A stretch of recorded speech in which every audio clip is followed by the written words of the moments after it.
윤석열 대통령이 마지막 방문국 캐나다에 도착했습니다. 대통령실은 윤석열 대통령의 비속어 발언 논란이 커지자 미 의회가 아닌 우리 야당을 겨냥한 거였다고 적극 해명에 나섰습니다. 순방 동행하고 있는 취재기자 연결해 알아보겠습니다. 박석영 기자. 네, 캐나다 토론토입니다. 네, 5박 7일 일정 중 마지막 방문국가 캐나다에 도착했군요. 캐나다에서는 어떤 일정이 예정돼 있습니까?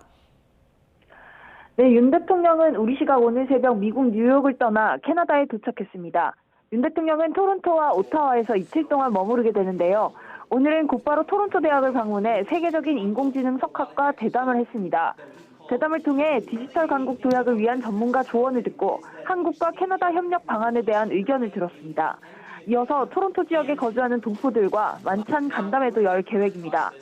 수도인 오타와에서는 지스탱 트리도 총리와의 정상회담이 예정돼 있습니다. 양국 정상은 핵심 광물과 AI 등을 주요 의제로 정상회담에 나선 뒤 우리 시각 내일 밤 귀국합니다. 대통령실은 지난 나토 정상회의 때 윤 대통령이 원전과 방산 수출에 앞장섰듯 이번에도 투자 유치 등에 직접 나설 예정이라고 설명했습니다.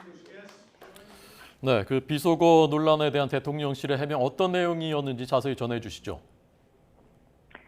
네, 대통령실 김은혜 홍보수석이 우리 시각으로 어젯밤 뉴욕 현지에서 긴급 브리핑을 했는데요. 윤 대통령의 비속어와 막말 발언이 알려진 지 14시간여 만입니다. 요지는 사실과 다르다는 겁니다.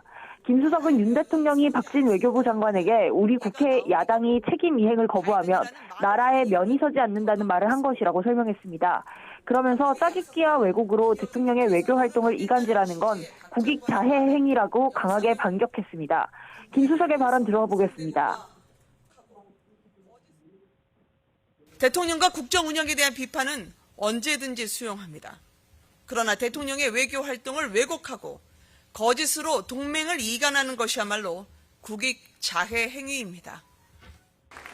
특히 맥락을 보면 바이든 대통령이나 미국이 전혀 언급될 수 없다고 했는데요.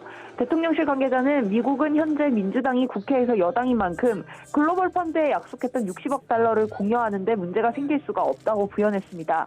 다만 대통령실 관계자는 막말에 대한 사과를 표명할 의향은 없느냐는 질문에 대통령의 거친 표현에 대한 국민의 우려는 잘 알고 있다면서도 사과 표명은 하지 않았습니다. 대신 70년 동안 동맹을 이어온 미국을 조롱하는 국가로 전락시킨 게 아니라고 정정하기 위해서 브리핑을 했다고 이유를 거듭 설명했습니다. 사과 대신 방어에 나선 건데 논란이 쉽게 사그라들지는 미지수입니다. 지금까지 캐나다 토론토에서 YTN 박서경입니다.